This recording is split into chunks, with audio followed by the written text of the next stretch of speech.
There is a waterway on this planet that is 21 miles wide at its narrowest point. 21 miles. You could drive that distance in less than 30 minutes on a clear highway. It connects the Persian Gulf to the Gulf of Oman and the wider Arabian Sea. And through that 21-mile gap before this crisis began, flowed approximately 25% of the world's seaborne oil trade and 20% of the world's liquefied natural gas. 21 miles of water carrying a quarter of the energy that keeps the global economy alive. That waterway is called the Strait of Hormuz, and right now it is at the center of the most consequential geopolitical gamble that any American president has made in a generation.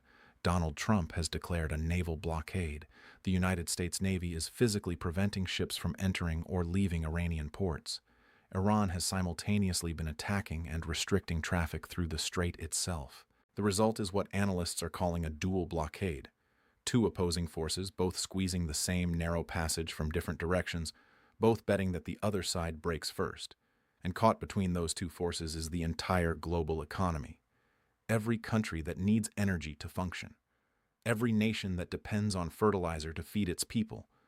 Every business, every supply chain, every ordinary citizen in every corner of the world who is now paying the price of this confrontation in higher fuel costs, higher food prices, and the deepening fear that something much worse is still coming. Tonight we are going to examine Trump's Hormuz strategy in full. Not just what it is, but why he chose it.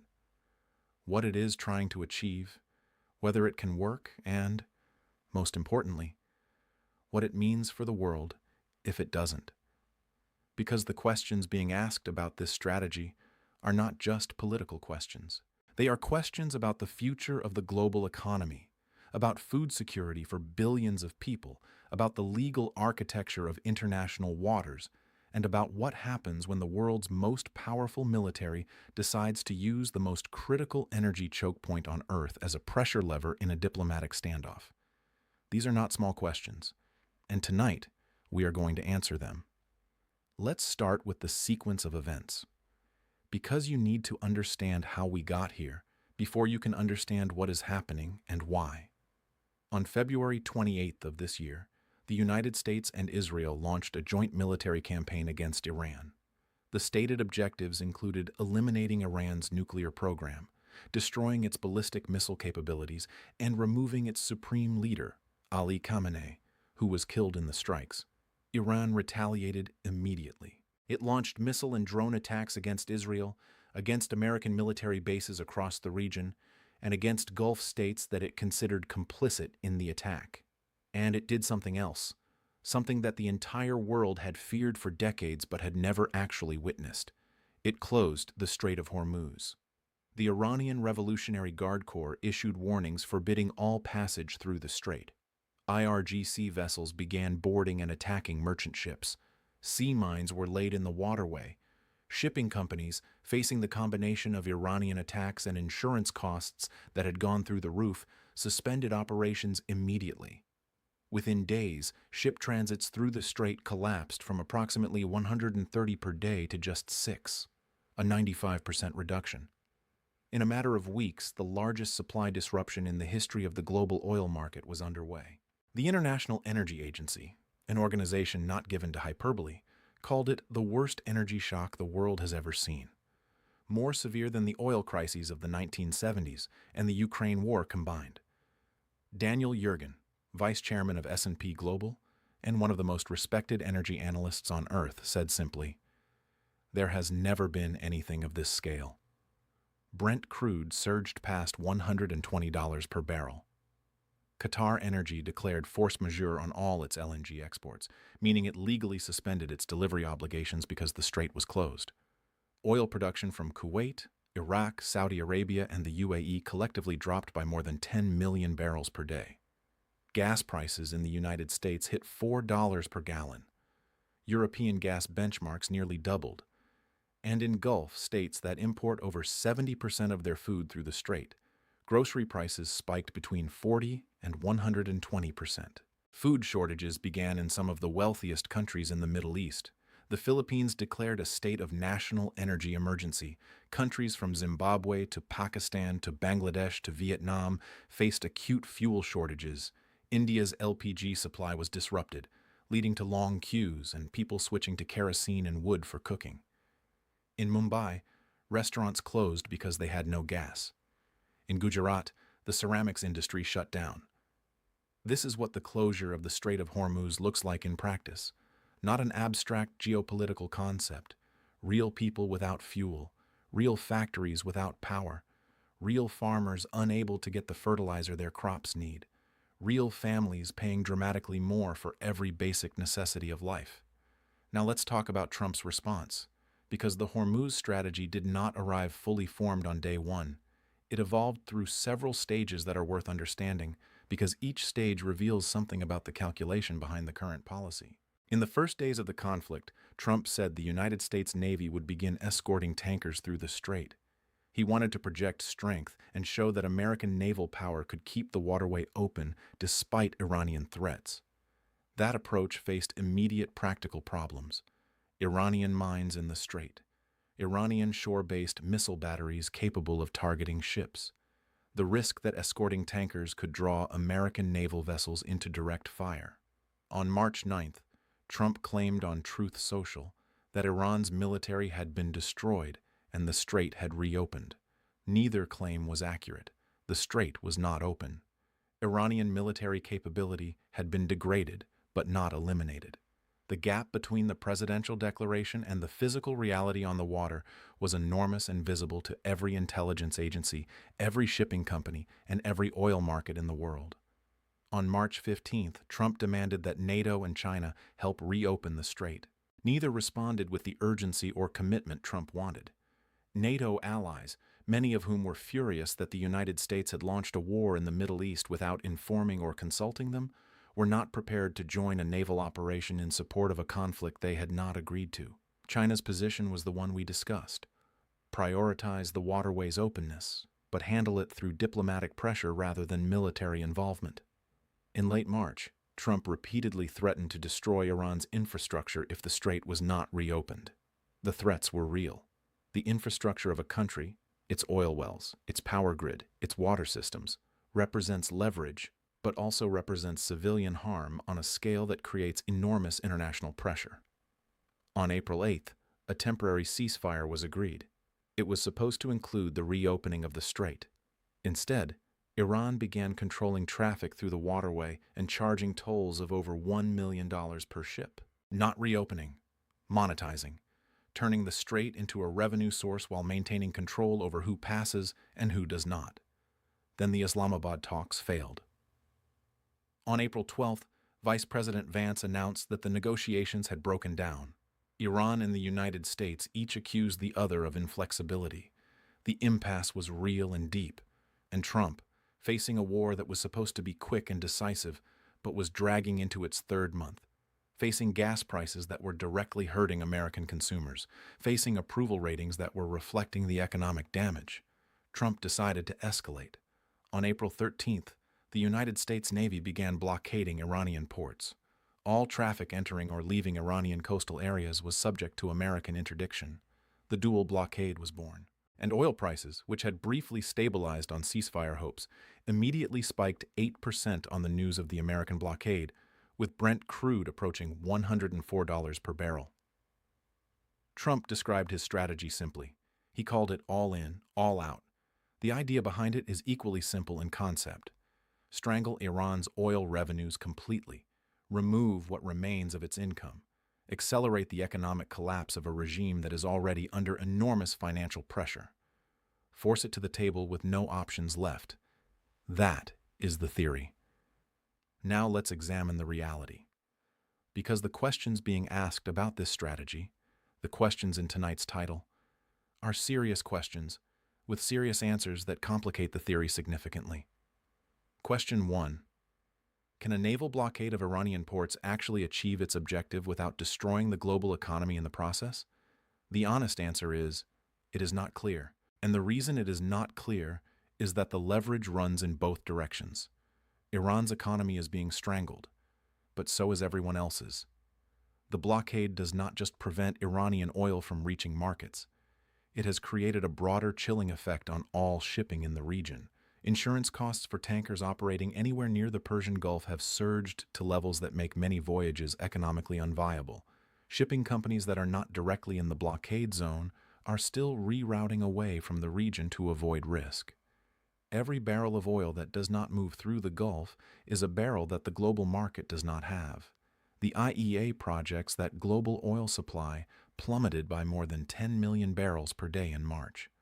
Global oil demand is now projected to decline in 2026 for the first time in recent memory, not because people want less energy, but because the disruption is so severe that it is forcing demand destruction. Economies are contracting because the energy that drives them is unavailable or unaffordably expensive. UNCTAD, the United Nations trade body, warns that global merchandise trade growth is expected to slow from 4.7% in 2025 to between 1.5 and 2.5% in 2026. Global economic growth is projected to slow from 2.9% in 2025 to 2.6% in 2026, and those projections assume the conflict does not intensify further. If it does, the numbers get significantly worse. The Atlantic Council, a think tank that is not reflexively anti-Trump, has published analysis warning that the scale of current disruptions already exceeds the 1973 oil embargo. That embargo cut roughly 7% of global oil production and triggered a recession across the developed world. The current crisis has reduced 13% of global supply, and the 1973 embargo was politically reversible. Arab states chose to end it. The current disruption has physical dimensions: mines in the water, damaged infrastructure, that mean even a political resolution does not immediately restore supply. Question 2.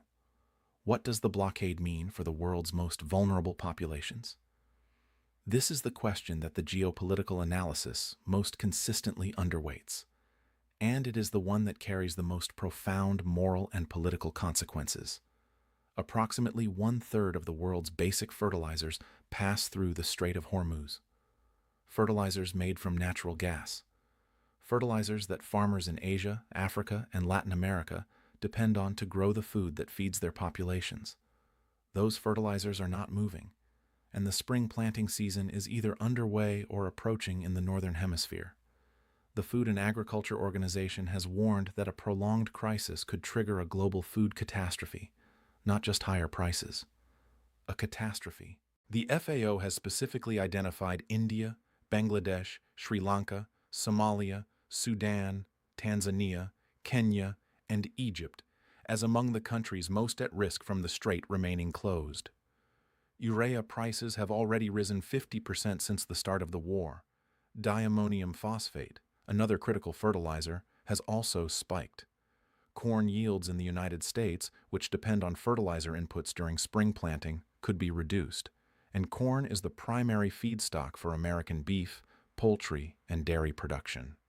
What starts as a fertilizer shortage in the Middle East ends as higher meat and dairy prices in American supermarkets and genuine food insecurity in low-income countries that spend 43% of household income on food. The IMF has put this in stark terms. The conflict, it says, represents a large sudden tax on income for every fuel-importing economy. And the countries with the least capacity to absorb that tax, the ones with the least fiscal space, the fewest strategic reserves, the most limited access to alternative suppliers, are the ones that will suffer the most. The 3.4 billion people that UNCTAD identifies as living in countries already spending more on debt service than on health or education are the people who will feel this crisis most severely. Trump's blockade strategy is a legitimate instrument of economic pressure against Iran, but it is an instrument that causes collateral damage on a global scale. And the people absorbing that collateral damage are not Iranian leaders making policy decisions in Tehran. They are farmers in Bangladesh, families in Somalia, restaurant owners in Mumbai, children in Sudan. Their suffering is real, and it is a consequence of a strategy that was chosen in Washington. Question 3. Is the blockade legal under international law? This is a question that has been raised by multiple legal scholars and that the Trump administration has not fully answered. The Strait of Hormuz is an international strait subject to the international law of the sea. Under those rules, established in the UN Convention on the Law of the Sea, All ships enjoy the right of transit passage through international straits used for international navigation. Neither Iran nor the United States has the legal authority to unilaterally close or fully impede passage through Hormuz. Iran's blockade was illegal under international law. Multiple UN Security Council resolutions have affirmed the right of ships to transit the strait. The Security Council passed a resolution in March demanding the end of attacks on shipping. China and Russia abstained. Notably, they did not vote in favor, but they also did not veto, which reflects their ambivalence about a situation that hurts their own interests, even as it embarrasses Washington. But here is the complication. The American counter-blockade is also legally contestable by the same standards. The United States Central Command clarified that its blockade applies to vessels entering or leaving Iranian ports and coastal areas, but not to vessels transiting the strait to non-Iranian ports. That distinction matters legally, but the practical effect of blocking Iranian port access while Iran is simultaneously mining and attacking traffic through the strait is a de facto closure that operates outside the framework of international maritime law, regardless of the technical framing. Multiple legal experts have stated clearly that neither side has the authority it is claiming. That matters not just as a legal observation, but as a political one. America's global standing, its claim to lead a rules-based international order, its ability to build coalitions and maintain alliances, all of these depend on America being seen as a country that respects the rules it expects others to follow.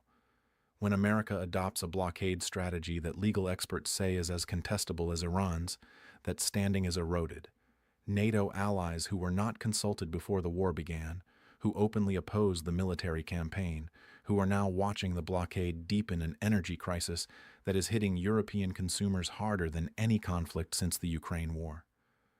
Those allies are not in a position to support a strategy they consider legally dubious and economically devastating to their own populations. The splits in NATO that Trump's decision to go to war without consulting allies created are being deepened by every week the blockade continues. Question 4. What is the exit strategy? This is the question that analysts and policymakers are asking most urgently, and it is the question that the Trump administration has answered least clearly.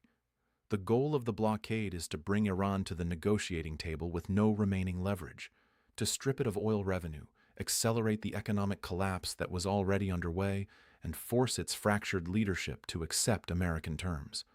Those terms include a commitment not to seek nuclear weapons and a permanent reopening of the strait. The problem with that theory is one we have analyzed in depth in our coverage of Iran's internal situation.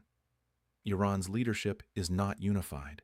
The faction that controls the military, Vahedi's IRGC, does not want a deal. It views any negotiated resolution as an existential threat to its institutional power. And the faction that wants a deal, Ghalibaf's pragmatist camp, is being systematically undermined by the hardliners. The supreme leader whose approval any deal requires is in a coma and cannot give that approval. So Trump is applying maximum economic pressure to a government that is simultaneously being prevented from responding to that pressure by its own internal power struggle. The pressure does not produce capitulation. It produces paralysis. And paralysis in a nuclear-capable state under maximum economic stress is one of the most dangerous conditions in geopolitics. There is a scenario, analysts are discussing it carefully, where the economic pressure becomes so severe and the internal power struggle so acute that Iran's government does not negotiate. It fractures, not a controlled transition, not a negotiated settlement, a sudden, disorderly collapse of authority in a country that has nuclear capabilities and a military force, the IRGC, that has always defined its purpose around conflict rather than governance. That scenario is not the most likely outcome, but it is a real possibility. And it is a possibility that the architects of the Hormuz blockade strategy need to have a clear plan for, because a disorderly collapse of the Iranian state, in the middle of an active conflict, with nuclear material in play and a military force with no institutional loyalty to any successor government, that is a scenario that makes the current crisis look manageable. Here is where I want to land. Trump's Hormuz strategy is a high-stakes bet. It uses America's unmatched naval power to apply economic pressure on a scale that no other country could execute. It is designed to break Iran's resistance and produce a deal. That objective is legitimate. The tools are real. The pressure is genuine. But the questions being asked about this strategy are not the questions of people who do not understand power. They are the questions of people who understand that power applied without precision causes damage that extends far beyond the intended target. That a blockade of Iranian ports does not just hurt Iranian leaders. It hurts everyone who depends on the energy and fertilizer that used to move through that waterway. That a strategy designed to force Iran to the table is simultaneously pushing the global economy toward a crisis that could last years after any deal is signed. That the legal contestability of the blockade erodes the very international norms that American leadership depends on. And that a strategy applied to a government that may not be capable of responding coherently, because its leadership is comatose, fractured, and internally at war, may produce outcomes that nobody has planned for. The Strait of Hormuz is 21 miles wide. It is the narrowest point in the most important energy corridor on Earth. And right now, it is the place where the biggest geopolitical gamble of the Trump presidency is being played out. In real time, with real consequences for billions of people who had no vote on the strategy and no voice in its design. The questions being asked are legitimate. They deserve serious answers. And the world is watching to see whether the strategy that is causing this much pain will produce the resolution that justifies it.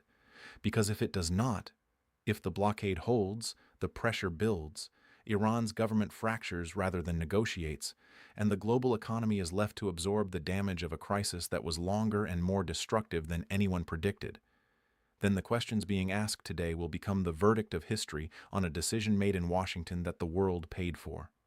21 miles of water, the fate of the global economy, and a strategy that is either the decisive move that ends this crisis or the miscalculation that deepens it beyond anyone's ability to control. That is what Trump's Hormuz strategy means globally. That is the answer to the questions being asked. And that is why this moment, right now, is one of the most consequential in the history of global energy, global economics, and global politics.